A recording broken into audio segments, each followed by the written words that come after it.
When I was around 13 years old, all I wanted for my birthday was a skateboard. But my birthday and Christmas growing up were not very fun for me. I always felt like I wanted things that never got fulfilled. And now that I'm a parent, I know that kids often ask for things that we cannot give them or do not want to give them because they're not the best things for them. So I don't remember if the things that I would ask for my birthday or Christmas were expensive or unreasonable, but what I do remember is I always kind of felt disappointed on those days for a really long time. And I remember this particular 13th birthday asking for this skateboard. I was getting pretty good, but I was borrowing skateboards from kids in the neighborhood, and I really wanted my own. And not only that, I really wanted a specific skateboard. And so I remember I kept asking and asking for it. I said, I don't need anything else, just this skateboard. And so I remember on my 13th birthday, unwrapping presents. There was this small pile of presents that my parents felt obligated to give me, but I was working toward this gift I saw in the corner that was roughly the size of a skateboard. And I was so excited. I impatiently tore open all the other small gifts. I don't remember what any of them were until I got to this skateboard-sized box. And when I opened it, sure enough, it was a skateboard, but it was not the specific one that I asked for. You see, I got what I wanted in a sense, but I was still longing for more. I still wasn't satisfied. Now, I don't know if you've ever experienced this. Like, say you've had the best meal you've ever had in your life, and that might satisfy you for a moment or for that day, but the next day, you're hungry again, right? We might finally reach that career aspiration or that goal or that ideal salary or move into that picture-perfect house. But as they say, no one's dream home is still their dream home 3 years later. We find all these imperfections. We get ideas about expanding and renovating. And there's something in us that recognizes we want more. And everything in the world can't satisfy. There's this really beautiful painting called The School of Athens. You've probably seen it before. And it's an Italian fresco by Raphael. It's currently in the Vatican. And it's part of these rooms called the Stanza di Raffaello, the Raphael rooms, where he painted a series of very famous biblical and historical portraits. And this one is in a particular room called the Room of the Signature, the House of the Signatura. And it has on its 4 different walls paintings that are each dedicated to the different interests of the Pope at the time, who was Pope Julius. And so this painting, The School of Athens, demonstrates this Pope's interest in philosophy. And there's many figures in this painting, but in the center, you have 2 great philosophers, Plato and Aristotle. Now, the philosopher Socrates is the one who taught Plato. Plato taught Aristotle, and Aristotle later instructed Alexander the Great, all of these a few hundred years before Jesus. Plato, in this image, he's gesturing to the sky, thinking about the things of the universe, calling the attention of philosophy to the great questions about existence. Whereas Aristotle is gesturing here to the earth, to the great philosophical questions about our lived, visible human reality and the purpose of that and how we do that well. It's the demonstration between the visible and the invisible, the tangible and the intangible, right in the center of these 2 famous philosophers trying to argue and pinpoint what matters most. Plato is famous for identifying in those questions about the universe these things called the 5 transcendental desires. And they're things that every one of us share. He basically said that we all share the desires for 5 things: perfect love, belonging, truth, goodness, and beauty. Not some alternative, not some imperfect version of these things, but in our heart of hearts and the depth of who we are in our very souls, this is what every single person wants. No one had to directly tell us this. No one had to educate us in this. It is ingrained in who we are because we're made by God, and only He can give us these things. In fact, in the Catechism, paragraph 27, it says this: only in God will man find the truth and happiness he never stops searching for. Only in God. These are the things that govern all the decisions that we make. These are the things that we want. And St. Augustine put it this way, where he said, "You have made us for yourself, O Lord, and our hearts are restless until they rest in you." St. Thomas Aquinas said it even more briefly, where he said, God alone satisfies. God alone. How do we know this? And where do we find this evidence of only God being the one to fulfill us?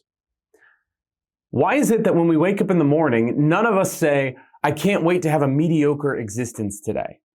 No, none of us say that. We wake up wanting something more out of life, to make a difference, to experience something incredible. How do we know that? How has that been revealed to us? And the Catechism says that God has revealed this to us in 3 different ways. He's revealed his existence to us in 3 different ways: through the human person, through creation, and through revelation. And so these 5 transcendental desires have to do with the desires of the human person. We are innately made with these desires. So when we look at that portrait of the School of Athens, Plato and Aristotle, they're both kind of half right. Plato is pointing to the existence of revelation. Aristotle is pointing to creation, but what they're missing is the point inward, to that which makes us human, to that which points us to the divine and seeing the divine in existence around us. And so in that dichotomy, we need to first look at what is inside of us, because we may not look around and think it's completely obvious that there's a God. We may not know the revelation of God or believe it to be true, but each of us can look inside and recognize that there is something in us that cannot be satisfied by anything in this world. And so therefore something outside of this world, or someone outside of this world, can satisfy the deepest longings of our hearts for love, belonging, truth, goodness, and beauty. These 5 desires would not be there and shared by all of us if there was not some way in which they were meant to be fulfilled. It would make no sense. It would be completely accidental and statistically impossible for all of us to share these desires with no way to fulfill them. So when we look at those 3 things in the Catechism that the Church says are ways in which the presence of God, the existence of God are revealed and made known to us, the human person, creation, and revelation, we find in each one of those the fulfillment of those desires for love, belonging, truth, goodness, and beauty. So first, if we look at the human person, we simply need to look at our own human existence. We're all rational beings. No one had to explain these desires to us. And in fact, you find them across every culture through the history of humanity. The desire for laws that are good and just, the desire for relationships to form and bond, for family to be the nucleus of society. And no matter what society you find, these things exist. Throughout history, people have had this innate sense that this is what we're supposed to be doing. These are the things we're supposed to be seeking because it's inherent to who we are as human people. In the book of Psalms, it says, I praise you because I am wonderfully made. When we pray that, we're acknowledging there is some kind of wonder about who we are and who God created us to be.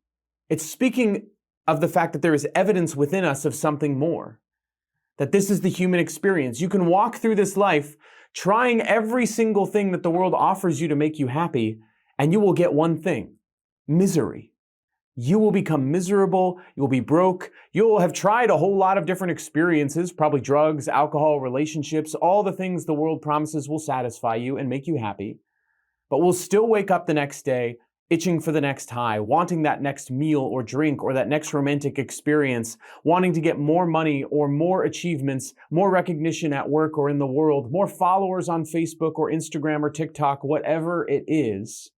Nothing satisfies us long term except for the Lord. And so we see that in the human person.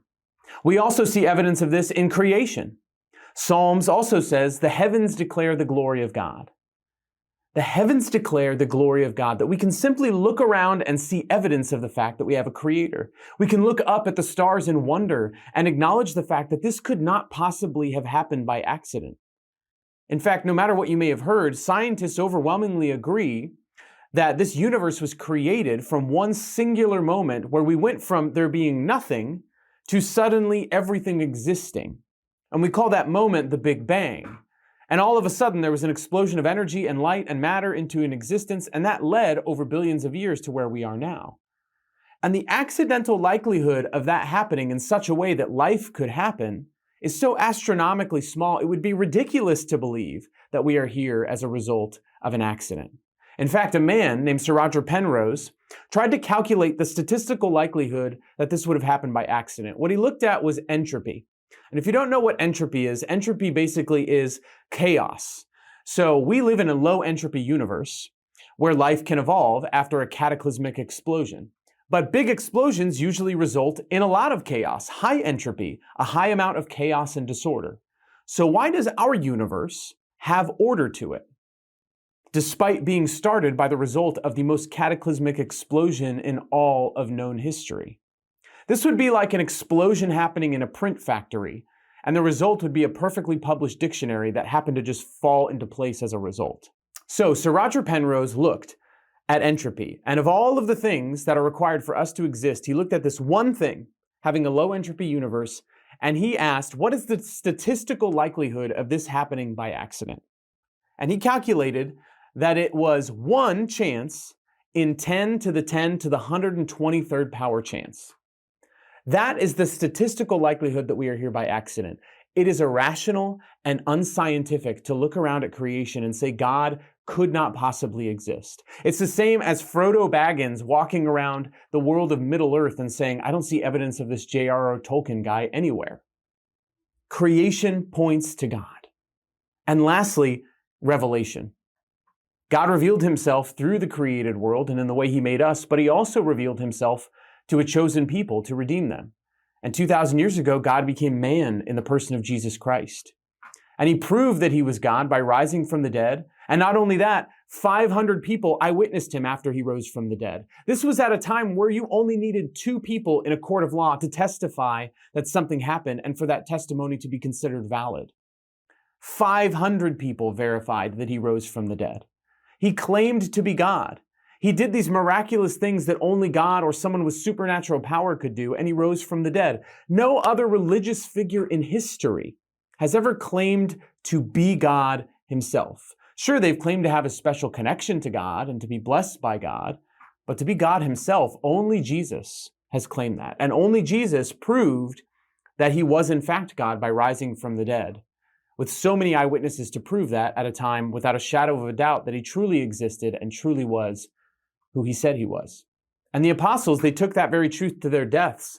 They were martyred. They were killed because people tried to force them to profess that Jesus Christ was not the Lord and that he didn't rise from the dead, to say that he wasn't God and to turn away from this new Christian way of life. And you know what? They all refused. And if they had known that it was a bold-faced lie, if they weren't sure, if they had hid his body, if the eyewitness testimonies weren't credible, they never would have died for a lie. They didn't gain wealth and accolades and popularity. They were persecuted until the end of their lives. I wouldn't die for a lie. Would you?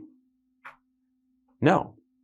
But do you think you would die for someone who you'd seen work miracles, who promised you that no matter what happens in life, he's preparing a place for you in the next, and that what he's offering you is the fulfillment of everything that you've been waiting for your entire life, and for centuries before that, that people have been waiting for God to be reconnected with his people, to allow us to no longer suffer the separation of sin? Would you die for that?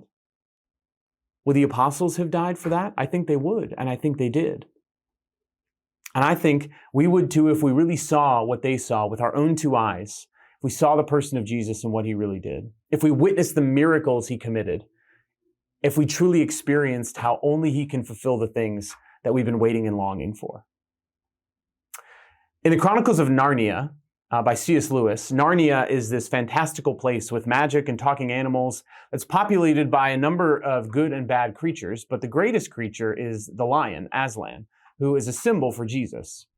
And in the second to last book, which is called The Silver Chair, there are 2 main characters, Eustace and Jill. Eustace started out in one of the previous books as an awful child, but he came to Narnia with his cousins and went through a very transformational experience. And now he's coming back to Narnia and he brings his friend Jill. But due to some poor judgment on her part, she finds herself alone and separated from Eustace. She finds she's very thirsty. She's walking in search of water. She finds a stream, but she stops dead in her tracks. And this is what Lewis writes. He says, but although the sight of water made her feel 10 times thirstier than before, she didn't rush forward and drink. She stood as still as if she had been turned into stone with her mouth wide open. And she had a very good reason. Just on the side of the stream lay the lion. If I run away, it'll be after me in a moment, thought Jill. If I go on, I shall run straight into its mouth. Anyway, she couldn't have moved if she had tried, and she couldn't take her eyes off it. How long this lasted, she could not be sure. It seemed like hours. And the thirst became so bad that she almost felt she would not mind being eaten by the lion, if only she could be sure of getting a mouthful of water first. "If you're thirsty, you may drink." For a second, she stared here and there, wondering who had spoken. Then the voice said again, "If you're thirsty, come and drink." It was a deeper, wilder, and stronger, a sort of heavy golden voice. It did not make her any less frightened than she had been before, but it made her frightened in rather a different way. "Are you not thirsty?" said the lion. "I'm dying of thirst," said Jill. "Then drink," said the lion. Would you mind going away while I do?" said Jill. The lion answered this by only a look and a very low growl. The delicious rippling noise of the stream was driving her nearly frantic. "Will you promise not to do anything to me if I do come?" said Jill. "I make no promise," said the lion. "I daren't come and drink," said Jill. "Then you will die of thirst," said the lion. "Oh dear," said Jill, coming another step nearer. "I suppose I must go and look for another stream then." "There is no other stream," said the lion. It never occurred to Jill to disbelieve the lion. No one who had ever seen his stern face could do that. And her mind suddenly made itself up. It was the worst thing she ever had to do, but she went forward to the stream, knelt down, and began scooping up water in her hand. It was the coldest, most refreshing water she had ever tasted. You didn't need to drink much of it, for it quenched your thirst at once. In Narnia, there is no other stream than Aslan's that can keep one from dying of thirst. In this world, Christ alone offers us eternal life through the gift of his living water. This is what Jesus tells the Samaritan woman at the well in John chapter 4. "Whoever drinks of the water that I will give him will never be thirsty again. The water that I will give him will become in him a spring of water welling up to eternal life." This is the message that the Lord wants us to know. First and foremost, before we teach or learn anything else about what the church teaches, before we go on to all the other subjects of Catholicism 101, we first need to look inward to the inner reality of our own heart and acknowledge, yes, there is more that I'm looking for. That I am not fully content and satisfied, and I will never be fully satisfied in this life without the Lord. Because a life without God is a life without hope. And a life without the good news of Jesus Christ and a relationship with God is a nightmare. He is offering me evidence of his presence and evidence of what he can do in my life every day. Through what he's doing in my heart and your heart, through the world around us, through what he's revealed in the person of Jesus Christ, which has been entrusted to the church. All of these ways he's trying to tell us and communicate to us his love and his presence. When we have moments where we experience some deeper truth, some deeper sense of love and belonging and goodness and beauty, we tap into a heavenly reality. We tap into something that fulfills us in some small way here in this life that we know to be true. And if we don't understand that, if we don't feel compelled to pursue that or have a relationship with the Lord, then everything else that we're going to talk about is just quotes, facts, figures, rules, and regulations. It won't make any sense without a relationship. That is what God is offering us. That is what our hearts have been looking for since the day we were born. And there is no other stream, brothers and sisters, in this world that will satisfy the longing we have in our hearts. There is nothing else that will truly fulfill us. In that same room where the School of Athens painting is, there's another painting directly across from it. Directly across from the two ancient philosophers debating what matters most, what will fulfill us, you'll find instead of the philosophy painting, the theology painting. And it's called the Disputation of the Holy Sacrament. And in the center of this painting, instead of people debating about whether it's heaven or earth, it is where heaven meets earth in the Eucharist, sitting on an altar in a monstrance, reminding everyone who walks through that room that everything you need and everything you're searching for in life is right here. It's both the tangible and intangible, the visible and the invisible, the human and the divine come together in God in the flesh who gave himself to us in the Eucharist. Right across from where a young Aristotle debated Plato, you'll find in this same painting on the Disputation of the Holy Sacrament, an older, wiser Aristotle. He's there on the right side in orange and blue, gesturing not above or below, but directly to the Eucharist. This is now where he is focusing his attention. This is how Raphael directs the progression of, is it above? It is below? No, it is here where both exist, where heaven meet earth in the Eucharist. The only place where we can experience the fulfillment we are looking for is in Jesus Christ alone. We find the only stream that will satisfy the thirst that each one of us has for love, belonging, truth, goodness, and beauty. This longing in us that still seeks to be fulfilled is pointing us to something. And that something is a someone who is offering himself to us every day. He's patient. He will not force himself on us. He will not make us do anything we are not ready to do. But every day, he will keep showing up to offer us the one and only stream of his love. So we can go off into the wilderness of life. We can try and find another stream. We can die of thirst. Or we can do the very terrifying thing of recognizing that if we dip down and drink from the stream of truth, then the lion, Jesus, might change us. So I have to be willing to let go of all those other things to experience the satisfaction he's offering me through a life lived in relationship with Jesus. Do you promise not to do anything to me if I come and drink? I make no such promise. Because, brothers and sisters, when you drink from the stream of living water, when you turn to Jesus Christ and let him fulfill the longing of your heart, everything will change and you will never be the same again.